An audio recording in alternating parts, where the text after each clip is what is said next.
Hello and welcome, all of you truth seekers, all of you justice dispensers, all of you. I don't know what I'm talking about. Welcome, everybody. Thank you for being here. Thank you for joining me for Dangerous Ideas. I'm Lee Camp, one of the most censored comedian commentators in America, and you guys have chosen to search me out despite all the suppression. Thank you. We are in day 188. 188 days of Israel's special genocide operation. And I will have more info on that, such as CNN suddenly doing a 180 and revealing that, oh, sure enough, the IDF lied about the flower massacres, which is just one tiny massacre in a larger, big massacre pie. So the flower massacres, or one of them, is like a pepperoni on the massive massacre genocide pizza. Anyway, we'll be talking about that in a few minutes, but I'm going to start out with this. This is going to be an episode of leaks. This is an episode of, to begin with, one of the top stories is this accidental leak from the Department of Labor Statistics that reveals yet another way that Wall Street is rigged.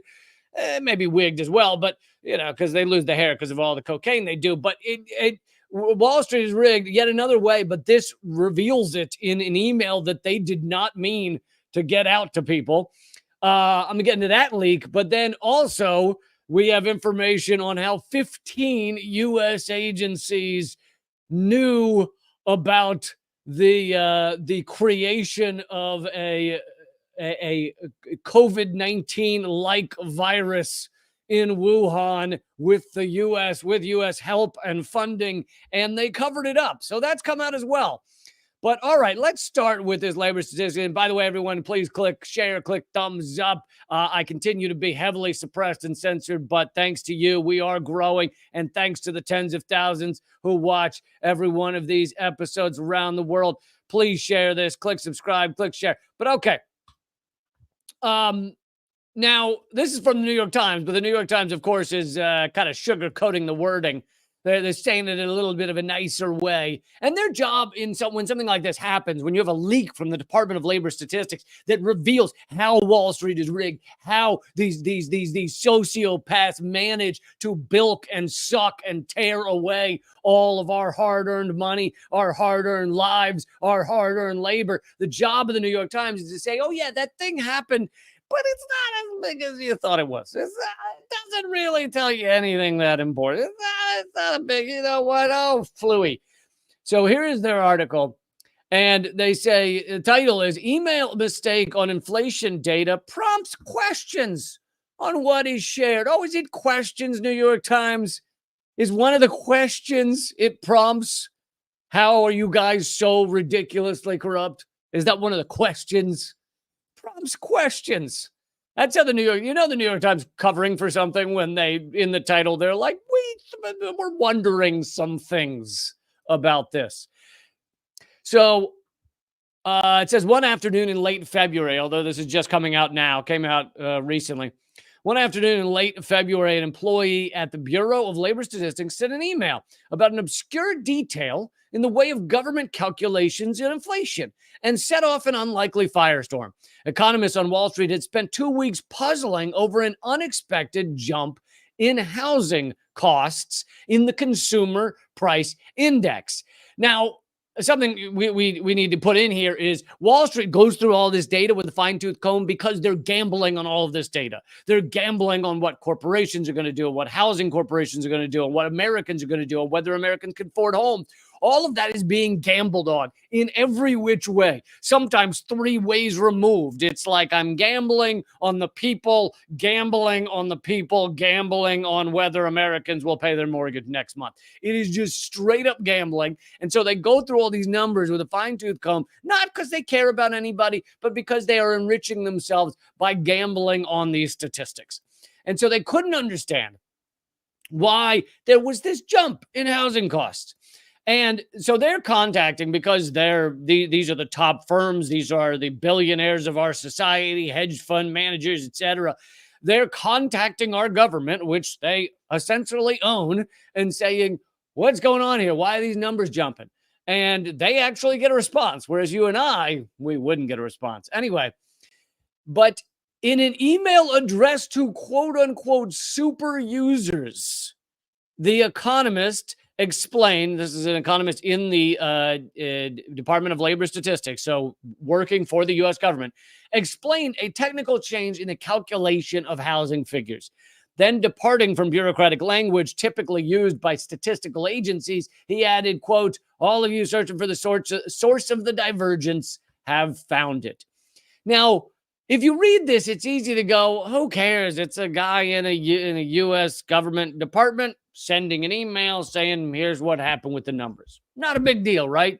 Actually, it's a huge deal because this shows insider trading, except that they don't call it insider trading because this guy in the department, the U.S. Department of Labor Statistics, he doesn't benefit from it. He's not gambling, or he's not supposed to be, on these numbers. But it's insider trading if you look at the entire umbrella organization of our inverted totalitarian structure. You have the government that is heavily indebted to, if you don't want to use the word owned by, Wall Street, saying, hey, here's how these numbers work, and we're only telling you how they work, and so you can go and gamble on this and you're able to use that information to more effectively gamble against other people, against other Americans. And this money does get taken from average Americans because people have money in pension funds, and this gambling impacts those type of numbers.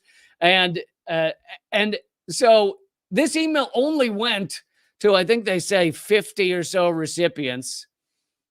50 people. So these are the 50 largest users on largest Wall Street titans. These are the industry heads on Wall Street.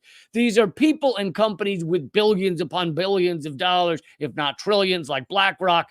And they're getting information that you and I don't have, that even lower level hedge fund gamers don't have.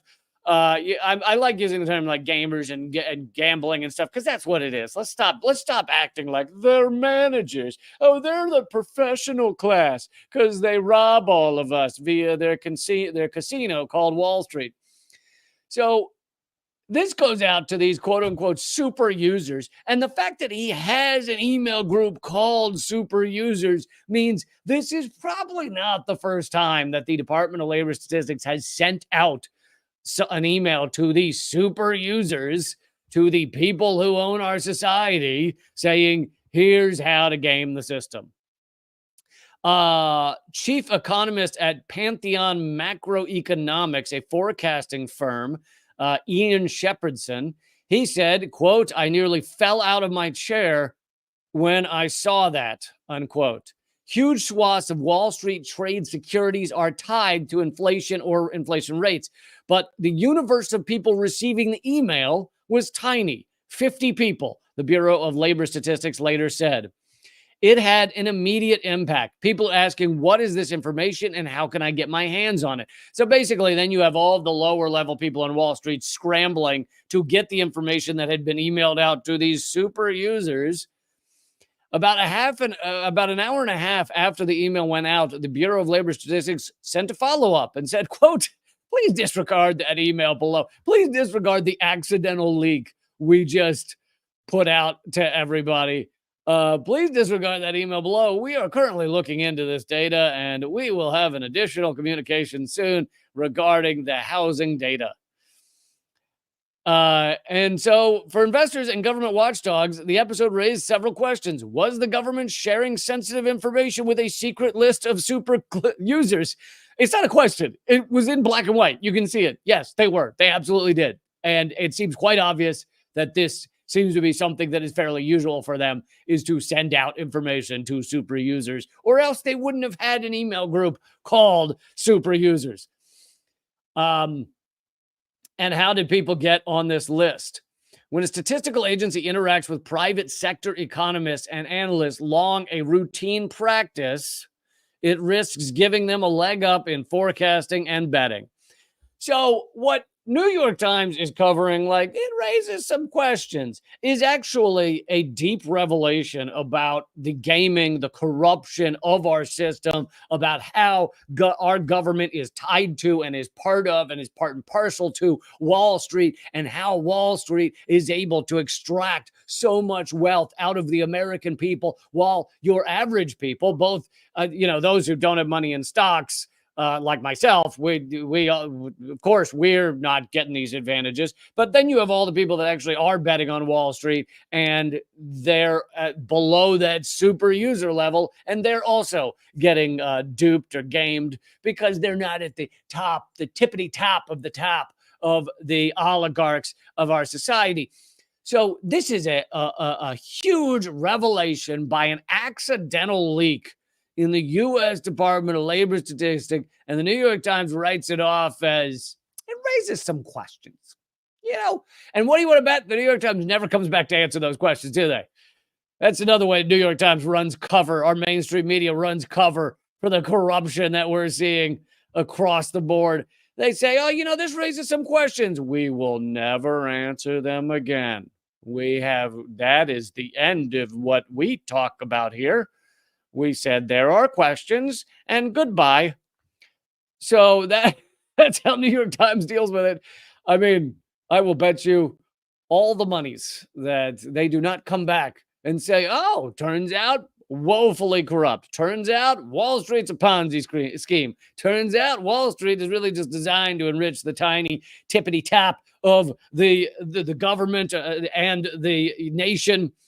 And of course, then there's all the other ways that Wall Street is rigged. I mean, it's too long a list to even get into, but at its heart, and I've covered this many times, I think I'm one of the few to cover this, other than getting the information from Ton Liu, who's done a lot of work on it. But Wall Street is a Ponzi scheme. It enriches the tiny number of people at the top at the expense of everyone else across the country. And the only reason, and it's the dictionary definition of a Ponzi scheme, and the only reason that it is not talked about as a Ponzi scheme, besides the fact that they own all the regulators and everything else, and the government obviously needs Wall Street to function, and to have the economy do well, so they are not going to reveal it. But one of the biggest things is they act like, oh, well, a Ponzi scheme is based on giving false information to people. And I'm like, Wall Street's all about false information. Wall Street's all about lying to people. Wall Street's all about that, even at its core. If you own a stock, technically it's worth zero. If you were to go somewhere and say, here's the stock, I want my money, it's worth zero. The only way you make money on that stock is by selling it to someone who's willing to pay for it. Maybe they pay more, in which case you make some money. But that's still a Ponzi scheme. In similar Ponzi schemes, they would do something similar. You get a golden ticket, and you get more money for that golden ticket when you sell it to someone for more money. Oh, wow. What's the golden ticket do? Nothing. It's meaningless. But if you sell it to someone for more than you bought it for, you just made money on the golden ticket. Yay. Anyway, I have clearly simplified that slightly, but I'm just saying it's all a Ponzi scheme. It's all a ruse, but rarely do we see leaks that prove the rigging of this system, the corruption of this system. Most of the time, this stuff is kept pretty close to the vest. And here we have it. Here we have an email that went out saying, I'm giving the data to the super users, to the people at the top, the oligarchs at the top of this system. Okay, let's move on to the, before deciding what to cover next, before I get to the COVID cover-up and the 15 federal agencies that knew about the creation of a COVID-19-like strain. And by the way, that I know that might, to some of you, been keeping up with that. You might go, I've known that for years, but this is new information. This is new documents that have been revealed eventually by the government, because they don't like to reveal these things. So they stall. Anyway, before I get to that, and later we'll also get to how how Israel is a crowd-funded genocide. Isn't that fun? But before I get to those, let's start off with the fact that we now have the admission deep inside government documents that the FBI and other government agencies, or maybe it's, yeah, no, this is just the FBI actually. The FBI alone violated your right and other citizens 280,000 times in 1 year. In 1 year. So before I get to exactly that, the document showing those numbers, this is related to, and yes, I hate that I have to show Fox News, but all of our media is such garbage that you got to go where you can go. It's I know what to tell you. But so there's a FISA renewal in front of Congress right now. FISA is the court that allows for spying on all of us. I mean, that's basically what it does. And that's up for renewal. It's been stopped so far, believe it or not, by the Republicans, because somehow in this bizarre world we're in, you now have these lunatics. You have the lunatic Democrats and the lunatic Republicans, and now somehow the lunatic Republicans have become the ones that actually occasionally want to defend your privacy and your independence. It really is gross. It's all so remarkably disgusting. They're like, we hate gay people, but we'll defend your right to privacy. Well, I'm not sure what to do with that. Anyway, so Donald Trump told his minions to kill the FISA bill, and so far it's been stopped. But within that, and so they have to reauthorize this, and in order for the government to continue to spy on people the way they've been spying on average citizens. But deep within the documents from the Government Accountability Office, which writes these reports, which are often, they have a lot of accurate stuff in them. But the thing is, most people don't look at them. Nothing's ever done about them. There's no accountability for them. I brought to you several years ago the fact that it was in a footnote of one of these government accountability reports that it was like, I can't remember if it was 100,000 or 200,000. I think it was 100,000. That there'd been 100,000 whistleblower complaints in the Pentagon in like a 5-year period. Nearly 100,000. And the reason it was in the footnote was because they were saying all but 1% of them we decided weren't worth looking into. And they were proudly saying we didn't look into almost any of them because they didn't really matter. But in that brag, they're admitting that there were 100,000 almost whistleblower complaints at the Pentagon. And these were the whistleblowers who did not go to the media, right? They went to the normal channels, which then toss out almost all of them. And then the 1% or less than 1% that they actually investigate, they throw those out as well. Yeah, Travers is saying that YouTube's throttling my stream. This seems to have started happening a couple of weeks ago, and it has caused a significant halt to the growth of the channel. So, I hope you guys continue to support me and continue to try and grow this. But one thing you can do in case YouTube may next ban me, I don't know. But one thing you can do is make sure you're also subscribed on Rumble, rumble.com/Lee Camp. So if my YouTube channel gets banned or demonetized, at least you'll be a follower on the Rumble stream. Another thing you can do is become a member of the free email list. That's at leecamp.com, because that list, at least I'll have that list, even if everything else gets banned or suppressed or whatever. But I'm going to keep doing what I do. I mean, they can censor me and suppress me if they want, I guess. But okay. So here is inside the Government Accountability Report. And this is, by the way, I'm at a government website. So this is not just somebody saying this. This is their actual internal report, intelligence.gov. And deep within it, it says it says, based on the OIA's audit and the NSD's follow-on examination, the government reported in excess of 278,000 non-compliant, that means illegal, that means violating law, non-compliant FBI queries of raw FISA-acquired information. So basically, in 1 year, I believe it was 2022. The FBI, and they're doing the same now, obviously. They haven't changed their practices. The FBI violated citizens' rights by spying on them without FISA approval nearly 280,000 times in 1 year. Notice of compliance incidents regarding the FBI's querying of raw FISA acquired information, including information acquired pursuant to Section 702. With regard to the queries of 702 information, particularly, the court notes the volume of non-compliant batch queries. So then it gives some examples with the names redacted, but this helps you see what exactly is the type of thing they're doing illegally. 3 queries were run by two FBI agents, of which related to predicated drug trafficking investigations, and the third of which originated from blank. There was no specific factual basis to believe foreign intelligence information or evidence of a crime would be retrieved.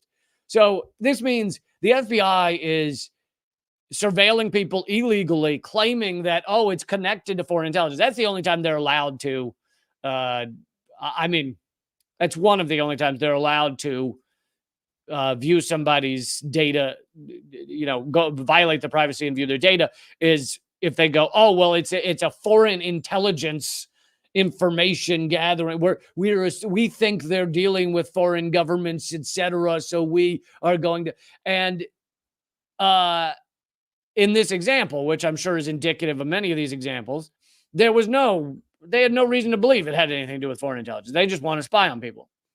Here's another one. 122 queries were run by blank using telephone numbers. So they're looking at phone data collected through a legal process in a predicated domestic terrorism investigation, which NSD assessed to be not reasonably likely to return foreign intelligence information or evidence of a crime. And if you're truly naive about this stuff and you're like, yeah, the FBI is there to keep us safe and they are trying to fight terrorism. If you're really, truly naive about this, then you would say, oh, they're trying to fight terrorism. But many of the times the FBI is going after quote unquote terrorists. It's like environmental activists. It's like activists creating mutual aid hubs. It's activists trying to stop pipelines or trying to hold up a sign outside a Biden event that calls him Genocide Joe. They consider that, possible terrorism. And so they will surveil people that have nothing to do with terrorism, unlike Biden does, considering he's backing a genocide. So the idea that these are terrorists is, unless you're truly naive, it's garbage. It's almost definitely garbage. Furthermore, we know from data several years ago that over 95% of all the times the FBI stops or catches or arrests a domestic terrorist or someone plotting domestic terrorism, it's utter bullshit and it's not true at all, or they helped create it. They were working with an FBI informant. The FBI informant was talking to the lowly activist who was a little unhinged and a little weird and a little homeless. And he said, what would be a good idea is to plan a bomb plot or something. And whatever it is, the FBI creates these moments where they can get the terrorist. And at least a few years ago, that percentage of everyone they caught was over 90%. I believe it was like 97%. It was like unbelievable that they were involved in almost every single plot they stopped. And my point about it has always been, then you arrest the FBI. They're right there. Get them. You know where they work. They work in your building. You can get them and stop terrorism. That's how you could do it. That's how you could stop all the domestic terrorists. You can get them.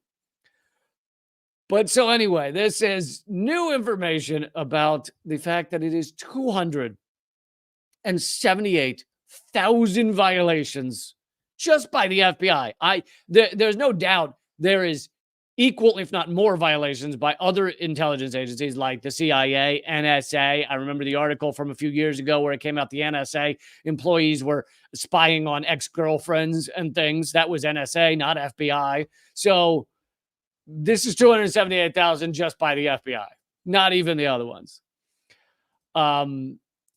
It's just what a garbage, corrupt system we have. Just unbelievable. Okay, folks, please take a second. I'm about to get to the 15 agencies covering up the Wuhan lab leak theory. But please take a second to hit subscribe, hit share. Like I just mentioned, we are very suppressed. This channel was growing by leaps and bounds over the past several months, and now it is stuck, if not shrinking, thanks to this suppression. So it really comes down to you guys, whether you're willing to share this out, let people know, hit subscribe. You probably won't get the alerts, so I just tell people to show up Monday, Tuesday, Thursday, Friday, 3 p.m. Eastern, noon Pacific. You can also watch it later. Also, all the super chats really do help. They really do help keep the lights on, fund the show. And you can also give a super chat even if you're not watching live. You can hit the thanks button on YouTube. But like I said, YouTube is throttling me, so make sure you're also subscribed on rumble.com/Lee Camp. But all right, let's get to this. And here's the thing: is yet again, I hate bringing you Fox News. I hate bringing them any mainstream media, corporate garbage, shill trash. But there are certain stories where, because of the biases of that network, of Fox News, of CNN, that's the network that might actually have the information on this stuff. Thank you so much, Sherry. Yes, Sherry. That's the network that might have it. They're the ones that might do it. So at times, it's just what it is. And the same goes for, in this case, Rand Paul. Okay, I am not a Rand Paul fan. He is a libertarian, which means he wants corporations to actually run more wild. He thinks corporations are being held back, and if you just let them loose, then we'd really have some fun, right? If you just let them loose, then these corporations would really care about you, and they'd really do right. Anyway, just one point of why Rand Paul is garbage. But he's come up with something important on this topic. So this just came out yesterday, the great COVID cover-up, shocking truth about Wuhan and the 15 federal agencies. And I will admit up top of this that when the pandemic first started, Trump was in office, right? This is one of the few things I got wrong, okay? I've gotten almost nothing wrong, basically because I just look at the motivations. You just look at who's corrupt, what their goals are, and that's where the U.S. empire is always going to go after greed and war. And you just look at those type of things, and you can analyze just about everything and find out, you can know the U.S. blew up the Nord Stream pipeline. You can know those things before the evidence comes out. And almost always that works. This was one case where, and I'm not saying I got it all wrong, but the one thing I got wrong was I did make fun of Trump's lab leak theory because it seemed very much, first of all, he came out with it before we had information. And it seemed very much like Trump just hates China. And so Trump was just like, China did it. We're sick and China did it. And that to me just stank of bullshit, because how could Trump know that quickly and then he just hates China, so he's going after China? But while it does seem rather likely that the lab leak is true, what we weren't told by Trump and others at the time is that it was connected to the U.S. The U.S. was funding. The U.S. had scientists there. This was a U.S.-China partnership in Wuhan. So while Trump was saying, dirty, dirty China, oh, they're so dirty, oh, I hate them. While he was doing that, it actually is heavily connected to the United States. And actually, that's what this reveals. So this was actually, even though it's a Fox News article, it's actually written by Rand Paul. How vast was the COVID cover-up? Well, my investigation has recently discovered government officials from 15 federal agencies knew in 2018 that the Wuhan Institute of Virology was trying to create a coronavirus-like COVID-19. There's 15 federal agencies, U.S. federal agencies, knew they were working with folks, scientists in China, to create a COVID-19-like virus. These officials knew that the Chinese lab was proposing to create a COVID-19-like virus, and not one of these officials revealed this scheme to the public. In fact, 15 agencies with knowledge of this project have continuously refused to release any information concerning this alarming and dangerous research. Government officials representing at least 15 federal agencies were briefed on a project proposed by Peter Daszak's Eco Health Alliance and the Wuhan Institute of Virology. The project was called the Diffuse Project, proposed to insert a furin cleavage site into a coronavirus to create a novel chimeric virus that would have been shockingly similar to the COVID-19 virus. And before I keep going, something else this upends is this doesn't mean that all of the, COVID theories or COVID garbage that people have put out is true. In fact, a lot of people said COVID was not a thing or it was fake. Well, this is the opposite. This is saying it's very real, but it was likely created in a lab by a U.S.-China alliance and then leaked from that lab. Under duress, the administration finally released documents that show that the Diffuse project was pitched to at least 15 agencies in January 2018. It means that at least 15 federal agencies knew from the beginning of the pandemic that EcoHealth Alliance and the Wuhan Institute of Virology were seeking federal funding, seeking U.S. funding in 2018 to create a virus genetically very similar, if not identical, to COVID-19. Wow, what a coinky-dink. They tell all of these U.S. agencies, we want to create a COVID-19 type strain that would be more easily transmutable. What's the term? More easily shared and more infectious between people. And well, then that happened. And it had nothing to do with the two had nothing to do with each other, right?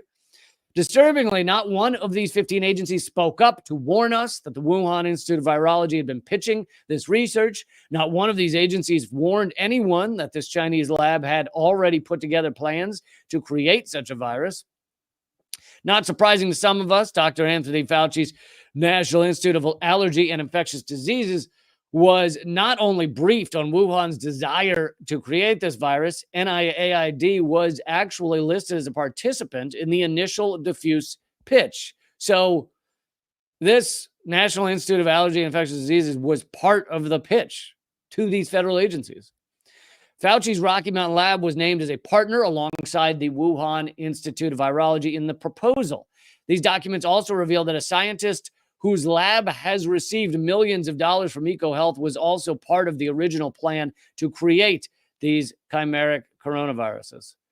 So, there you have it. Someone in the chat's reminding me, transmissible. What did I say? Transmutable? Either one, whatever. Point is, we need to blame trans people. That is my point, all right? That's what the COVID is the fault of trans something, okay? We all know it. And I wouldn't be surprised if Rand Paul believes that. But these agencies, and of course, he's getting this information from documents that they've eventually revealed that the government would not reveal to him over the past, 4 years? And finally, they've revealed some of them, and it shows that they were pitched this idea. And, again, it's all just a coincidence. There is no connection between COVID killing millions around the world and the fact that the idea for COVID was pitched to 15 government agencies with the help of Fauci's organization, and they wanted to create COVID-19. No connection. It's just coincidence. It's just coincidence. And by the way, in case you think this is just Fox News making shite up, this is from CNN and the U.S. Energy Department. U.S. Energy Department assesses COVID-19 likely resulted from a lab leak. And this is from February of 2023, a year ago. I think I covered this a year ago. But anyway, this is not just Fox News. This is CNN. This is the Energy Department. Thank you, Dan. God damn it, Dan. You're a hero. You never fail to support this show almost every single episode. Thank you. You're the best. And And you're asking if I said I was wrong. No, I refuse to admit that I said I was wrong. In fact, that was wrong. In fact, that was the other time I was wrong. I've been wrong twice. Once was making fun of Trump for calling this, for saying this was a lab leak. And the other was for saying I was wrong. I've never been wrong. So, yeah, those are the two times I've been wrong. I've never been wrong. But yes, U.S. Energy Department and CNN saying COVID-19 likely resulted from a lab leak. Again, this is all coinky-dink. There is no connection between the Wuhan lab that was U.S. connected and U.S. funded, the pitching to 15 U.S. government agencies, and the U.S. Department of Energy saying it's a lab leak, and the fact that COVID-19 happened. It's just a weird coincidence. Look, infinite number of monkeys gonna type Shakespeare, okay? Which I don't think is actually true, because I've had 12 monkeys once in a room with typewriters. And I didn't type shit. And I get 12 is not infinite, but you'd expect like a couple of words, right? You'd expect a wherefore art thou or something. Zero. Fucking zero. All right? Not even a rose by any other name. Didn't. Zero. Okay? I know it was only 12. It was not infinite, but you're gonna get with 12. If you're gonna get Shakespeare with infinite, you're gonna get a couple of sentences with 12. Okay? So I don't think it's true. I don't think it is. Thank you, Underhill. Yes. Can we just get the collapse over with before I'm 50, please? I agree, Underhill. It's like a movie that goes on too long, and you're like, what are we doing here? Are they going to kill each other or not? Okay? I've been watching this movie. It's like a Scorsese film. You're like, I've been here for 2.5 hours. Is someone going to get beaten with a baseball bat? What are we doing? What are we doing? Okay? I finished my popcorn an hour and 23 minutes ago. So somebody needs to get a leg broken.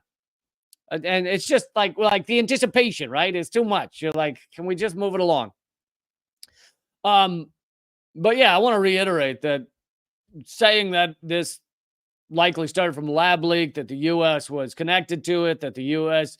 Was involved in the Wuhan lab, all of that does not mean that every fringe theory you've ever heard about COVID is true.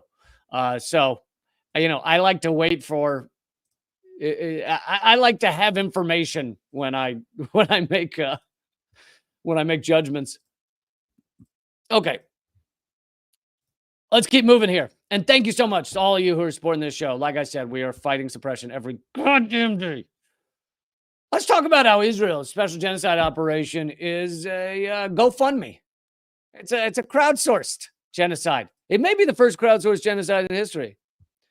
But this is from the Times of Israel, which is a very pro-Israel newspaper. So that means this article is, yay, genocide. Whose side are you on the genocide? Whose side are you on genocide? Whose side? You get it. You get the point. Cheerleaders must get bored. Do they get bored? Okay, so...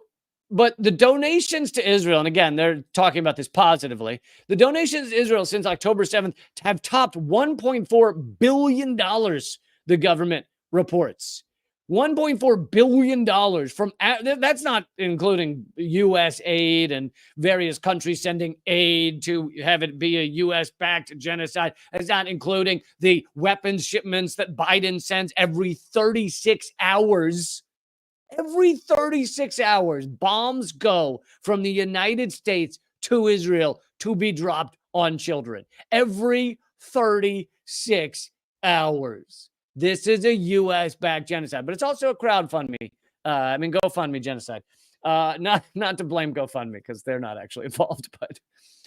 Organizations and individuals around the world have donated at least $1.4 billion toward Israel's recovery, quote unquote. That's the old propaganda working at you, being spit at you. The recovery. That's what this genocide is. It's recovery, right? And you remember when Germany was working on their recovery during World War II? That's all it was. It's recovery. $1.4 billion, according to a new report published by the Diaspora Affairs Ministry. The donations, coupled with widespread pro-Israel activism in the diaspora and the arrival in Israel of tens of thousands of volunteers, represent an unprecedented effort by Jewish communities around the world to support Israel.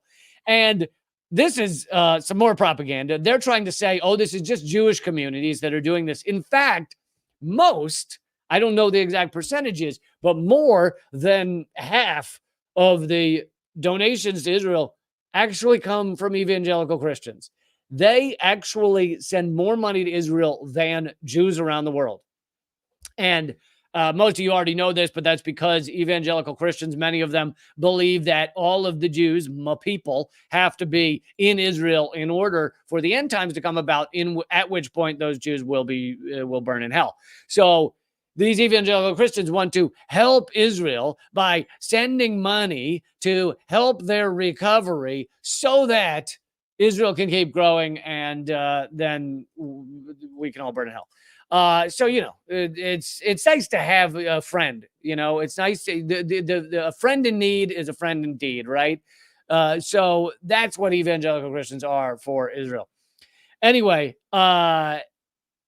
so there times of Israel's trying to make it sound like it's all just awesome Jewish communities helping Israel around the world, but that's not all of it. It's actually a lot of Christians.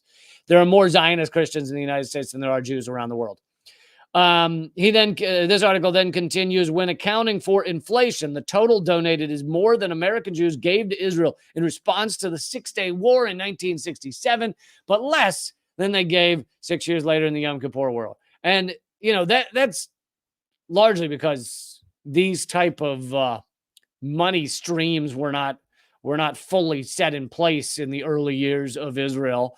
And, the evangelical heavy, massive donations to Israel has only become a larger thing in the past, 25, 30 years. But I just wanted to bring you that this may be the first crowdsourced genocide.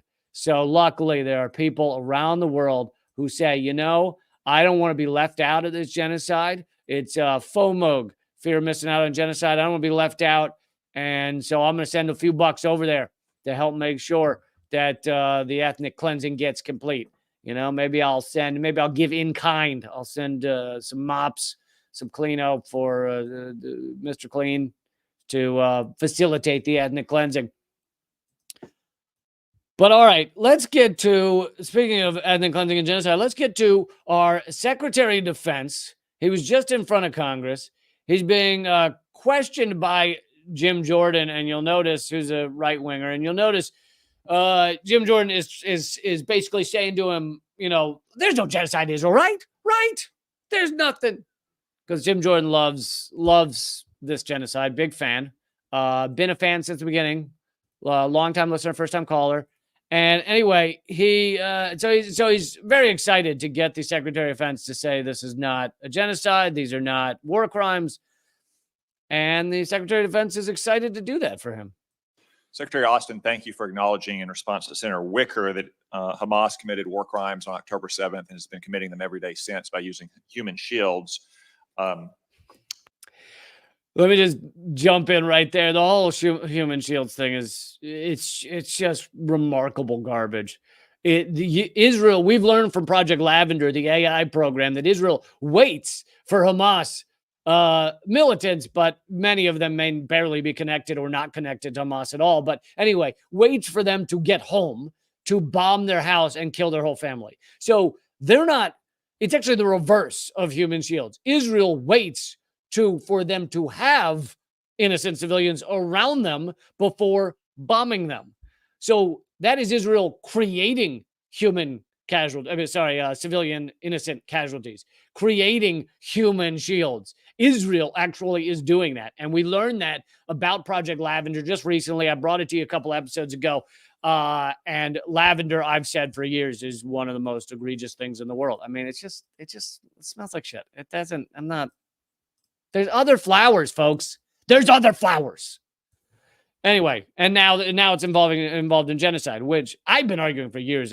Lavender's been involved in genocide, but now we have the documents now. So anyway, he's Jim Jordan. Oh wait, sorry, this is Tom Cotton. I said Jim Jordan. This is Tom Cotton, another right wing lunatic. Doesn't matter. Doesn't matter. What they're all the same. So, Tom Cotton, who loves this genocide and very excited about it. I want to address what the protesters raised earlier. Is Israel? So I assume he means Code Pink, and I assume Code Pink stood up in this hearing and said that Lloyd Austin, the Secretary of Defense, has blood on his hands and that he's committing genocide, and they're correct, and Code Pink rocks. And I've had the founders of Code Pink on this show. Medea Benjamin was on just a couple of weeks ago, and they're heroes for standing up in the face of all these goons, these sociopaths, and telling them the truth. Committing genocide in Gaza? Senator Cotton, we don't have any evidence of genocide being created. So that's a his response: Are they committing genocide? I gotta tell you, takes off the glasses. I've looked at some things, and I don't think so. It's like he's, deciding whether to let a college admission, whether to let a kid in, and he's like on the cusp. He's like, I read his essays. It's just, I know his dad's alum, but I don't think he makes the cut. Is this a genocide? This is the textbook definition of a genocide. If you go to the Holocaust Memorial Fund's website and look at the definition of genocide, you will check off every little box, you'll invent boxes to add to check off. It is every bit of the definition of genocide, as if Israel was using the definition of genocide as a how-to, as an instruction guide. Oh, we got to do that. We got to do that. We got to destroy cultural sites. Got to destroy cemeteries. Got to destroy doctors.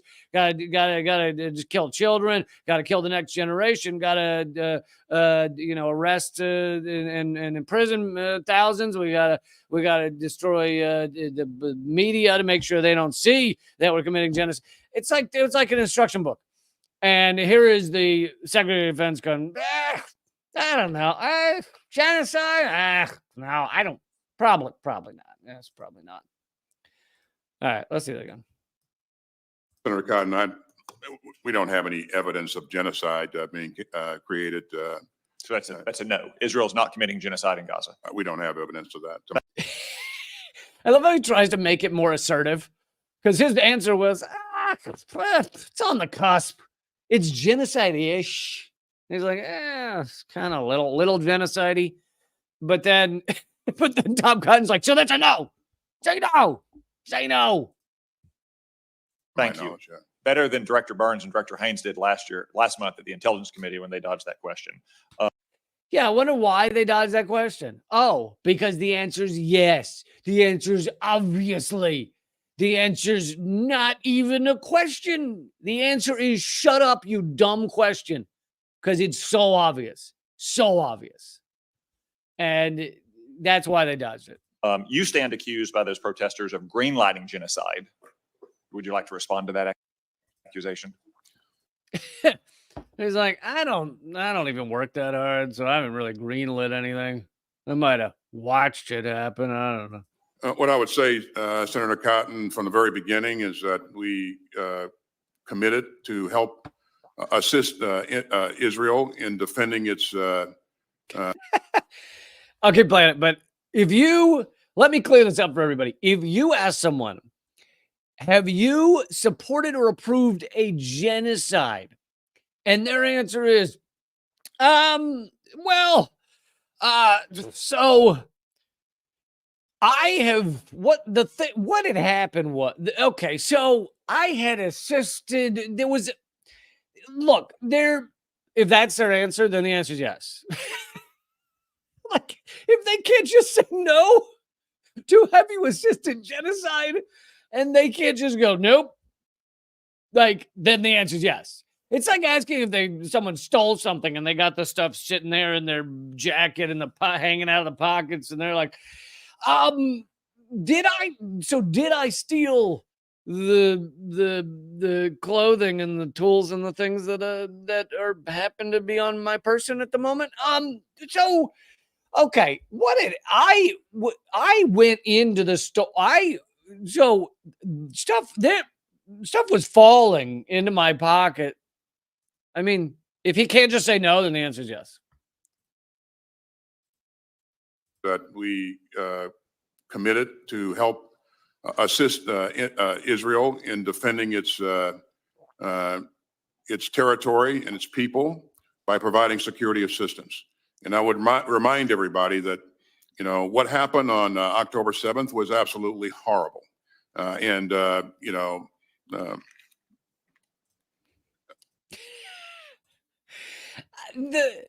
the other thing that, you know, proves how guilty all these MFers, keep it clean for the kids, is they have to keep pointing to October 7th, which was half a year ago, 188 days ago.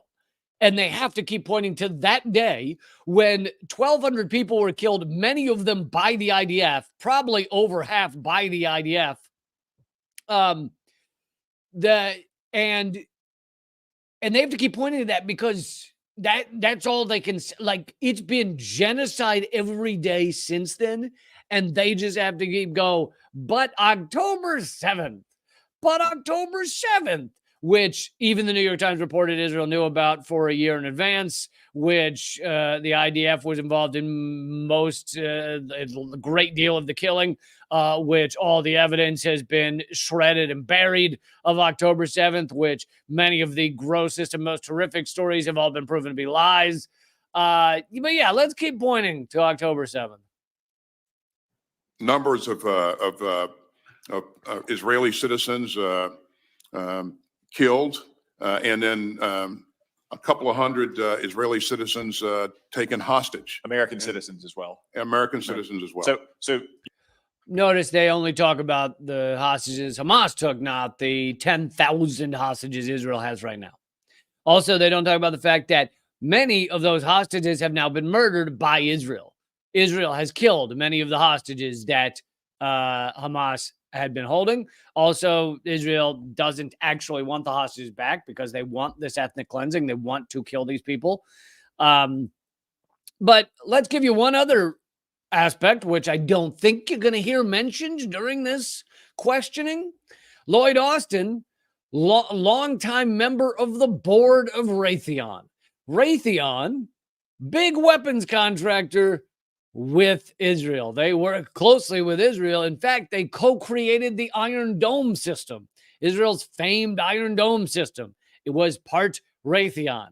Raytheon is in bed with Israel, and Raytheon is making great amounts of money right now. The stock is soaring. It's now called RTX, but it is Raytheon, and the stock is soaring because of all of the war and genociding that's going on. So Lloyd Austin, who will likely have a cushy job back on the Raytheon board once he leaves Secretary of Defense, and he had a cushy job on the Raytheon board before he was Secretary of Defense, he makes a great deal of money by supporting this war, by supporting this genocide. Also, he's helping his friends. Also, he's helping the people that paid him once he was done with his military service and he jumped into the private sector where he gets enriched for war. He is a war profiteer. There is blood all over his hands, his feet, his head, his backside, up in the butt cheeks, everywhere, covered in blood.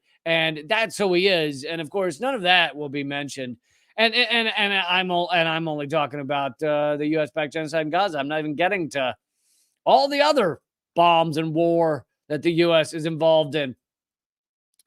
All right, let's get to CNN doing a 180 and admitting that the IDF lied about what many are calling the Flower Massacre. Now it's plural because the IDF has killed many people in multiple moments as they were trying to get aid, were trying to get food and medicine in some of these tiny little bits of aid that have gotten into Gaza, that have been delivered into Gaza. So I'm going to bring you that CNN's 180. Of course, in this 180, they're not admitting that they completely covered it opposite a few weeks ago. But I'm going to bring you that and much more. That's at rumble.com/LeeCamp. Free to watch over there. Also, if you want to support the show, you can become a member at LeeCamp.net. That will forward you to my locals page. Scroll down to become a subscriber. Also, all of my other stuff is at linktree.com/Lee Camp. And this, I've barely even announced this, but I'm doing another exclusive Zoom comedy show. I've done 2 before. People seem to really enjoy them. I know it kind of sucks that they're not live events, but it means that anyone can attend around the world, which I really like that aspect. And they're $5 tickets. So in order to grab your tickets for the next Zoom Comedy Hour, which is in May, go to, you can find it on linktree.com/Lee Camp, but you can also go to simpletix.leecamp.com. I believe I have that right. Simpletix. Oh man, I deleted it from there. All right. Simpletix.leecamp.com. But yeah, if that doesn't work, just go to linktree.com/Lee Camp. $5 tickets. It most likely will sell out. The last ones did. And it's a comedy hour, completely new stuff you haven't heard. Anyway, it's a lot of fun. There'll be a special guest opener. And the title of it is The Truth About JFK, MLK, and My Grandma. So we'll give you a little teaser with that. Linktree.com/Lee Camp has all of that. But yeah, the rest of this at rumble.com/Lee Camp. And there's plenty more to come. Rumble.com/Lee Camp. That's rumble.com/Lee Camp. Free to go on over there. Rumble.com/Lee Camp. Make sure you hit follow when you get there, because that would be awesome. And you hit the bell icon so you get the alerts at least some